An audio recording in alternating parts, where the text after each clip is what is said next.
Shocking news from Los Angeles tonight. NBC News has confirmed pop superstar Michael Jackson is dead at the age of 50.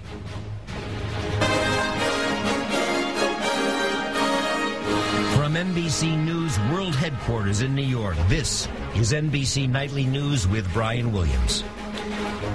Good evening. Every American generation has its icons in the world of entertainment. Michael Jackson has been one of the best-known stars on this planet for the last several decades. On this night, when we were preparing a remembrance of Farrah Fawcett, suddenly word arrived from Southern California that Jackson had been rushed to the hospital. There were grave reports about his condition. And now this, confirmation tonight that he has died. A lot will be said about Michael Jackson as we learn more about this story. He was incredibly talented, a child star who was an adult with deep troubles and physical and mental health issues.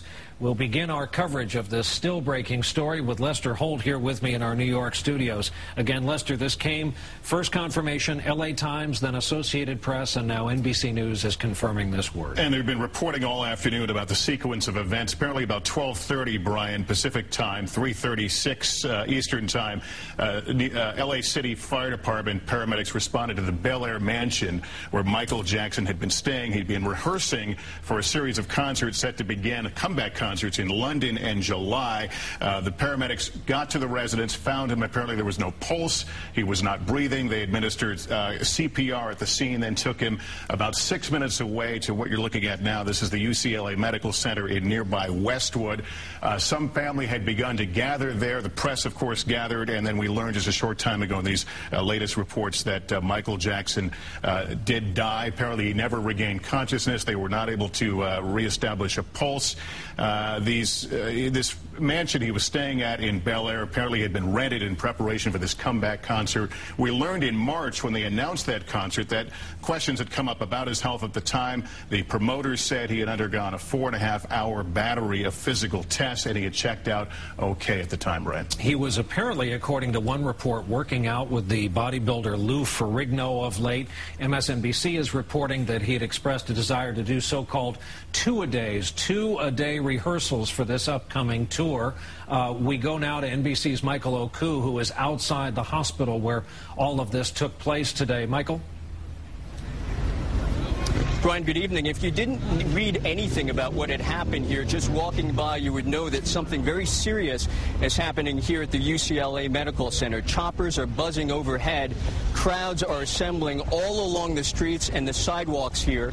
And the news media has arrived in spades. I can also tell you that cones have been laid out on the street, those familiar orange cones that are used to redirect traffic. Very clear that something serious happening inside. Again, NBC News confirming that legendary singer Michael Jackson has in fact died of cardiac arrest. What we are learning at this hour is that fire personnel, that is responders, went to his home at about 12:30 this afternoon in response to a 911 call from that home and found Mr. Jackson reportedly without a pulse. They tried to revive him. They were unable to and rushed him here to the UCLA Medical Center, where, again, Brian, I can tell you, while we have not talked to officials here inside on the ground at least, clearly the scene outside here, while not one of complete bedlam, very much of a crowd assembling to a very serious news event. Brian? Michael Oku at UCLA Medical Center at this hour. He was a shooting star, Michael Jackson was, in the American pop music scene, including American popular culture as a whole. As we've been reporting, he was hoping for a career comeback, including dozens of sold-out shows in London. Now our own Peter Alexander has a look back at the life and times of this very troubled but extraordinary performer. From the beginning, you couldn't take your eyes off him. His older brothers, who made up the rest of the Jackson 5, sang and moved. But Michael, the youngest and clearly the prodigy, was the one who moved you. Under the tutelage of producer Quincy Jones, Jackson later evolved as a solo performer, which redefined him for his already adoring public. Fans also saw and seemed to like his unmistakable style, the military costumes, and that sequined glove. His 1982 album Thriller won 8 Grammys, made Jackson's moonwalk a signature. and gave him the stature to call on any collaborator he chose. But just as quickly as his star rose, Jackson's eccentricities became more clear, including the changing color of his skin.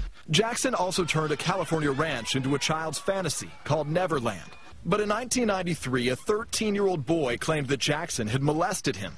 The case was settled, with Jackson never admitting any guilt. These statements about me are totally false. Jackson was married twice, first to Lisa Marie Presley, Elvis's daughter, and 3 children after that marriage failed to remove the suspicions fanned by an unquenchable tabloid fire.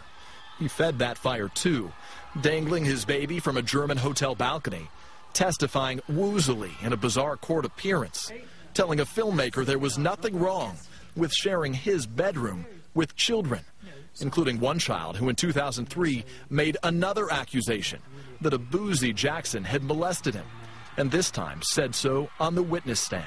Michael Jackson had become the biggest star with truly international status ever brought to trial on a serious felony charge. But still, he was celebrated by a worldwide following and will forever be ranked among the greatest music artists of all time. Peter Alexander, NBC News, New York. Again, if you're just joining us on Nightly News tonight, we're still reacting to this incredible news. The sudden word out of Los Angeles, now confirmed by NBC News, Michael Jackson dead at the age of 50. Lester Holt here with us in our studios. Lester, Peter touched on this aspect of his life, kind of the obvious, and that is the troubles. He virtually changed his entire physical appearance in terms of physical features, skin color. There was his private life, and on and on. As you were leading in, I was watching the box over your shoulder, picture after picture, and you see it transform right before your eyes. People saw it. People talked about the plastic surgery. Those things they noted, and it became kind of, well, Michael's a little weird. It was only after that 2005 child molestation case that I think it all came into a different kind of focus. He would then go on to become this recluse, and that's why it was such a big deal when he announced several months ago he was going to do this comeback concert and try to repair. His last album, Comeback, was an utter flop. And at the same time, his transformation, his contributions to American pop culture, from The Glove to moonwalking, the Thriller video comes to mind. We were all talking before the newscast, singing the songs, and realized we all know the words to these songs, Brian. Thriller, though, I think was the defining album. 1982, this album comes out. If you remember, MTV was just getting off the ground, the whole music video thing. Well, he comes out and essentially makes movies of music videos, no longer just the performers on a stage strumming their guitar. He really jump-started the genre. As you mentioned, the dance, the moonwalk, The Glove, all this. That one album produced 7 #1 hits. It was an amazing moment for him. And this is the guy that popped on. We're the same age. I remember being a 10-year-old kid watching this 10-year-old kid on TV one night, and it would become this overnight sensation and go on, and we'd continue to watch his career blossom. Say nothing of the fact that he first arrived on our radar as the youngest member, of course, of the Jackson 5. Lester will be talking about this some more.